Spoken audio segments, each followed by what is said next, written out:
Welcome to another episode of the Jampack Report, today for April the 22nd of 2021. Of course, my name is Samuel Adams, and this is a daily gaming news podcast meant to bring you the hottest news you need to know from around the industry. Hosted on YouTube and podcast services around the world 5 days a week, it's your one-stop shop for everything you need to know. So if you enjoyed the show and you like what you see, hit that subscribe button and keep coming back for more. But before we dive into today's top gaming news, I did want to mention that the final round of previews has gone live for Returnal from Housemarque, and the impressions are incredibly positive. Very excited to see more about this game and see where it lands at its Metacritic score, because I have a very good feeling about this game. The previews, specifically this one at IGN, compare the game to Hades plus Alien, the movie franchise from the 80s, and that's something that truly sounds fantastic to me. I know the team at Kind of Funny also compared it to Hades plus the best parts of Control plus Metroid.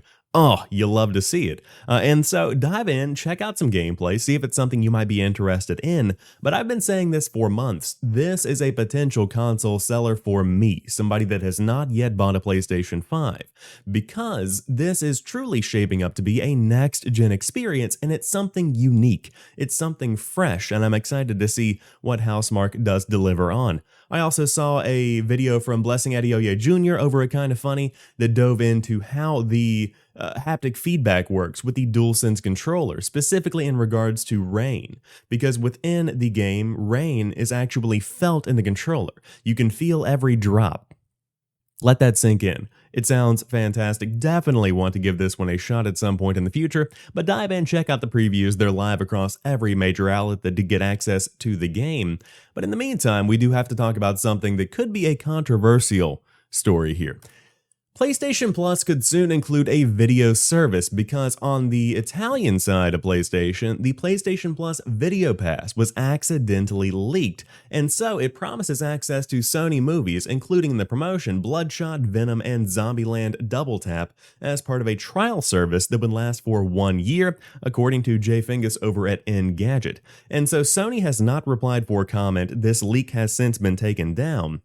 But it's interesting to see the timing, because, again, as Engadget mentions here, the PlayStation Store will cease TV and video support as of August 31st, so it seems that PlayStation could be going in the direction of just looping in a regular rotation of some of their big-name movies and television shows into the PlayStation Plus subscription.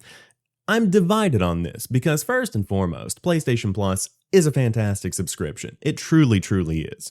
Especially when you compare it to Xbox Live Games with Gold and Xbox Live Gold specifically. You just have no comparison. PlayStation Plus blows it out of the water. The games that are included are second to none. They are truly some of the best experiences in gaming, being given away for free every single month.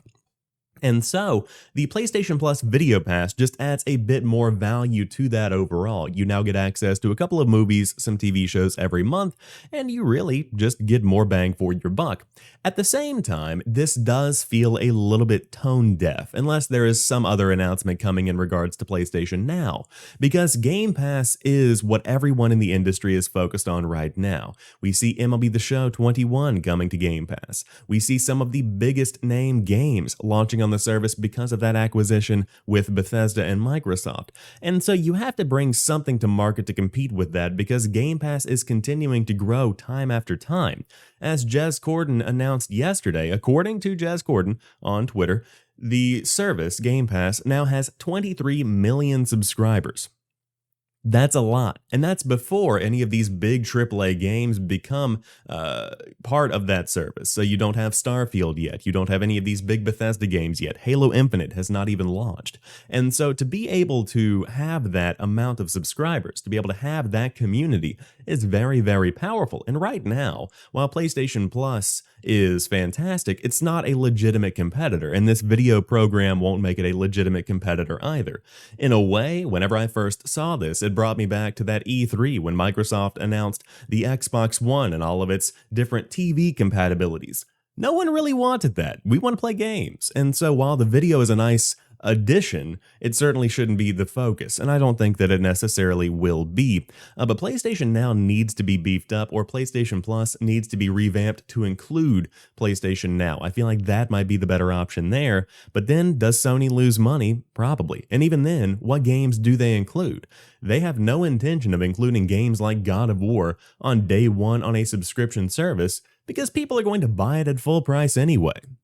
Why would they forego making that money by including it in a subscription service? Microsoft has an uphill battle to climb, and of course it is leveling out right now, but they had a lot of ground to make up for, and so now you see Sony potentially needing to make up some lost ground, but at the same time, they're doing incredibly well, and PlayStation is still one of the most globally recognized brands ever created, so it just makes sense that it would naturally maintain that position until something horrible happened.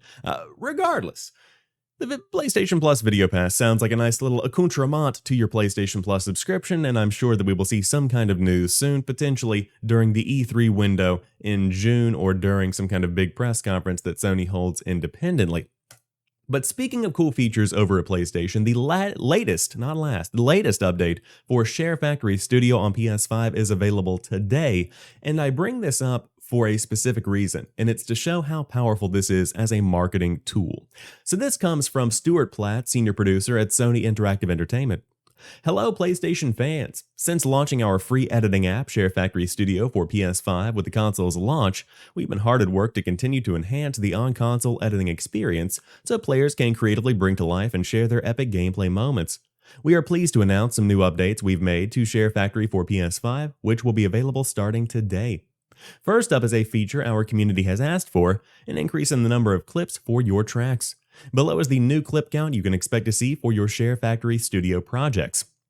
Track 1 clips increased from 50 to 100, Track 1 transition increased from 49 to 99, music tracks increased from 12 to 24, and Track 2 clips increased from 10 to 20. We've also improved the overall editing experience. Here's a roundup of updates launching today for Share Factory Studio on PS5. A fresh new look for Track 2, support for HDR screenshots, improved track visualization with Track 1 and Track 2 now featuring icons indicating if your clip is in HD, 4K, or HDR, improved clip and screenshot management and integration with the media gallery, allowing you to sort your videos and screenshots by favorites that you have marked. These new updates will enhance the current features already available on the Share Factory Studio app for PS5.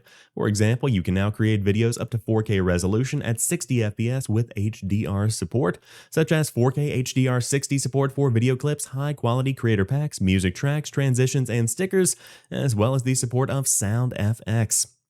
It's been 7 years since Share Factory launched for PS4 in April of 2014, and this has become something that is unfortunately an afterthought for many people that are on PlayStation, but for content creators, this is a way to share your discoveries, to report on games, to capture those moments, and to really capture an audience without having any kind of beefy editing hardware or really editing experience at all. PlayStation gives you everything you need, and in comparison, the Xbox Series X and S truly feel lacking. Now, at the same time, I've used Share Factory on my PS4 a couple of times. It's not something that I want to do every time. It's kind of tedious, and of course, as I would do it more, I would get better at creating these montages and creating these videos. But at the same time, the question asks, how many people are actually using Share Factory Studio on PS5? And so it seems they have a community, they continue to support it, and I'm sure it will continue to receive updates. But it just shows two different approaches. Xbox has a very minimalistic, trim the clip, shoot it out onto Twitter, Facebook, wherever you need it to go, and then PlayStation allows you to truly create content and potentially grow an audience. And we saw a similar kind of situation with the Twitch support on PlayStation 4, where many streamers that are now popular streamers that are full-time started by streaming on PlayStation 4 without any kind of additional hardware. And so PlayStation is a very creator-focused community, and that's something that is good to see. I would love to see some of these Share Factory features come to Xbox at some point in the future, but if you are a PlayStation 5 user and you want to check out the newest updates, Share Factory Studio on PS5 has them all waiting for you. As announced earlier this year, online multiplayer for free-to-play games has been unlocked without the need for an Xbox Live Gold subscription, and that update is live now. Today, we are sharing more details on our plans to make online multiplayer and free to play games available on Xbox without an Xbox Live Gold membership. As part of listening to your feedback, this change will take place starting today, and all Xbox players will be able to access online multiplayer at no charge for a library of over 50 free to play games that support online multiplayer. The full list of more than 50 free-to-play games is available on Xbox.com, and below, the Xbox.com list will be updated as more free-to-play games launch. Of course, you can check out the entire list here, but the big ones are Apex Legends, Warzone, Fortnite, Rocket League. You have so many huge free-to-play games that are out there waiting for you. Destiny 2 is one that's on the list here. And so to be able to have that, and to be able to access that without the need for any additional purchase of a subscription is very, very powerful. But let's not make the mistake of thinking this is something that should be applauded necessarily. I'm glad that Microsoft has made this choice, but this is something that Sony has had in the pipe for years. This is something that has been in their offering. And to make free-to-play games actually free is a fantastic move, but it's something that should have been done a very, very long time ago. And let's also not forget that the only reason this is happening is because fan feedback was so negative around the price hike of Xbox Live Gold without actually changing anything about this subscription service. Of course, that price hike was subsequently canceled, and then on top of that, they made free-to-play games actually free. But still, it's nice to see, but it's something that should have been done a very long time ago. So if you do want to check out the entire list, again, it's up now on the official Xbox Wire, which I have linked down below if you are watching on YouTube, or you can head over to news.xbox.com and get that update. But speaking of Call of Duty, two incredible milestones have been hit, one in Warzone and one for Call of Duty as a whole. 100 million players are now playing Warzone, and on top of that, premium Call of Duty game sales have eclipsed 400 million units. As Season 3's launch approaches, Call of Duty Warzone and the Call of Duty franchise is celebrating two major milestones. Warzone has surpassed 100 million players. Along with reaching 100 million Warzone players, you can find the following infographic and show our findings across 28 billion matches, with a global player base of operators infiltrating Verdansk and Rebirth Island from all 7 continents. 28.8 billion matches have been played. 26.4 billion parachutes have been deployed, 8.33 billion fights have been had in the Gulag, and 8.01 billion teammates have been revived. That is more than the world's population. Insane. Call of Duty has also surpassed 400 million premium game sales. This is for games like the big annualized franchises. While celebrating the number of players who have dropped into Warzone, we also crossed another major milestone across the franchise. Over 400 million Call of Duty premium games have been sold since the very first Call of Duty launched back in October 2003 to the franchise's most recent release of Call of Duty Black Ops Cold War in November 2020. Thank you for creating countless memories, shared experiences with friends, and for being a part of the greatest community in the world. We will see you online. Massive figures, and we talk year over year over year about how these games continue to be more popular than ever before. Of course, Call of Duty has dipped depending on what game is coming out. Infinite Warfare is one that was a low point for the franchise, but at the same time, these sales continue to grow, and with these big name games like Black Ops and Modern Warfare, they're going to continue growing year after year, and it shows the quality of these games. Call of Duty is not perfect, but it's a damn good first-person shooter. You can't get around that. It is the cream of the crop. It feels tight, it's fun, it is arcade approach, it's just good. And so to see Warzone getting the success that it's getting specifically is not a surprise either, because Battle Royale tends to have a rotating seat of what game is kind of driving. You had Fortnite, well, I should say, you had, really going back, kind of in a way, DayZ in a way, sort of kind of, and then you had PUBG that really did take the limelight. Then Fortnite took over for a very long stretch of time. Then you saw Apex Legends come into the spotlight. Then we saw a couple of small little games like Ring of Elysium start to pop up and a few other ones here and there. But then you saw the Warzone take over. You saw Call of Duty come into the limelight and say, hey, here's our big battle royale. Of course, they had the Black Ops 4 trial of a battle royale, but then you had Warzone, which was truly what people wanted. And so the success that it's seen is not a surprise, and it's something that really should be applauded because the game is doing incredibly well. It's very accessible, it's free to play across all platforms, no longer tied to an individual game, and on top of that, it coexists and is updated alongside the main premium Call of Duty experience to create something that is a synergy between these two games, to create something that creates a community rather than two independent silos of people that are playing. And that's very, very impressive. So, good job to the teams behind the scenes that have made Call of Duty possible. You're looking at Respawn, Infinity Ward, Treyarch, and so many others, Raven Software, of course the team at Activision. They've done a very good job bringing Call of Duty into the franchise that it is today. But that rounds out today's episode of the Jampack Report. If you enjoyed today's show, drop me a like down below and let me know what you think about everything we talked about here today. But what do you think about the PlayStation Plus Video Pass? Is that a good idea? Will you watch monthly videos included with your subscription? Would love to hear what you have to say.